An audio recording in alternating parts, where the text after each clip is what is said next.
Hi everyone, in today's video I will show you how to measure execution time in PowerShell.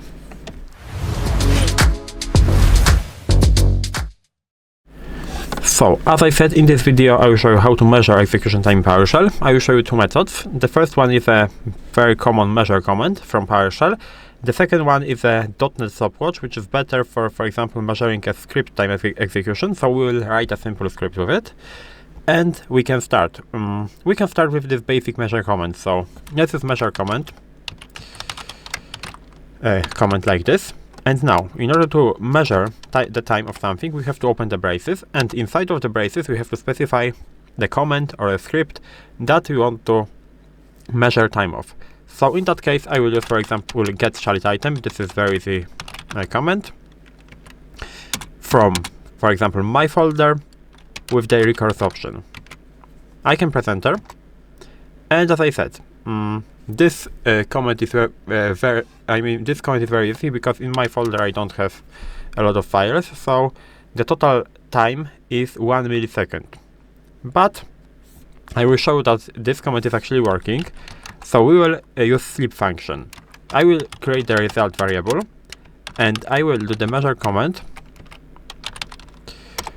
like this for the sleep function. So we will just start and sleep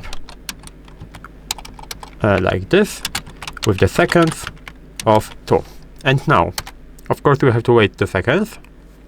But if I will get result that total seconds, as you can see, it is actually working because we are getting 2 seconds exactly with some milliseconds. So this is working fine. You can ask, what is this total seconds? This total seconds is a line, as we did, for example, here, this Get-ChildItem. Here we have the line total seconds, so we are actually printing the value of total seconds. You can, of course, print, for example, the total milliseconds or total minutes. I can show you that. So total minutes, like this. And as you can see, 2 seconds are this time. I mean, this is 0.033 minutes. So this is how it is working. Now we have the second approach, which is .NET Stopwatch. .NET Stopwatch is better for scripts because you have to execute everything in one time. So it is better to write it in the code. So I prepared a file, as you can see, script.ps1, and we will create that script. I have Visual Studio Code here. Of course, I am in the PowerShell, so as you can see, here is my folder PowerShell, and here is my script, and we will use this .NET Stopwatch. So in order to do it, first of all, we have to create a variable, and you have to specify that you are using .NET Stopwatch. So we have to use System.Diagnostics.Stopwatch, like this, and you have to create a new stopwatch. So start and new. Now, we have to do the sleep function, so start and sleep, with the seconds, for example, of 2. It doesn't really matter, but I mean, this upper L doesn't really matter, but it is nicer to have everything like that.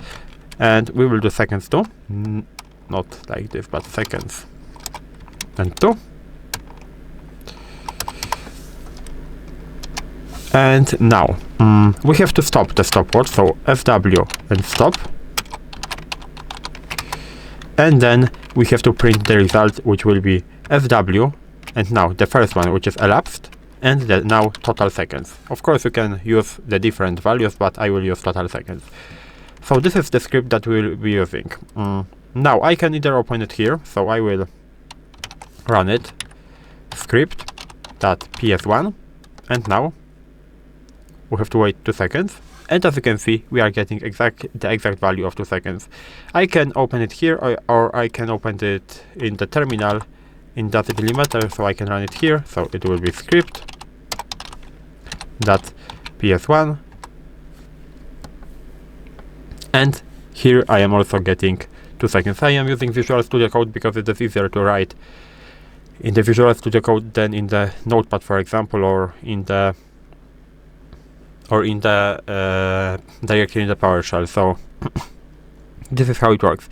And maybe we will compare it. So we can compare it like this. So we will use this script to compare it. We will do the variable of time 1, which will equal to measure comment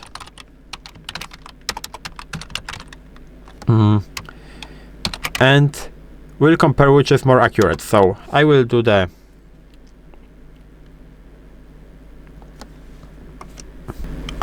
two approaches. So let's do this one, and here we will do the start and sleep of the seconds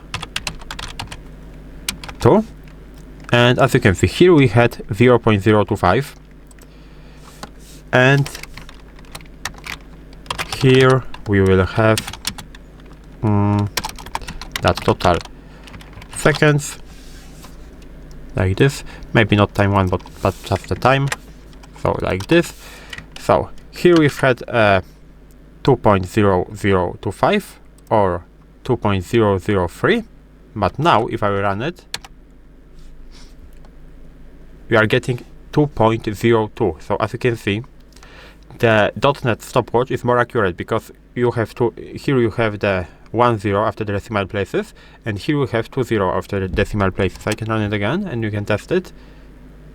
Again, here we have 10, so it really depends. So 009, 008, and if I will go back to the previous one, so I will go back, I will save it and I will run it again. So like this. Now we are testing the stopwatch 06. So as you can see, they are really similar. You can use whatever you want to.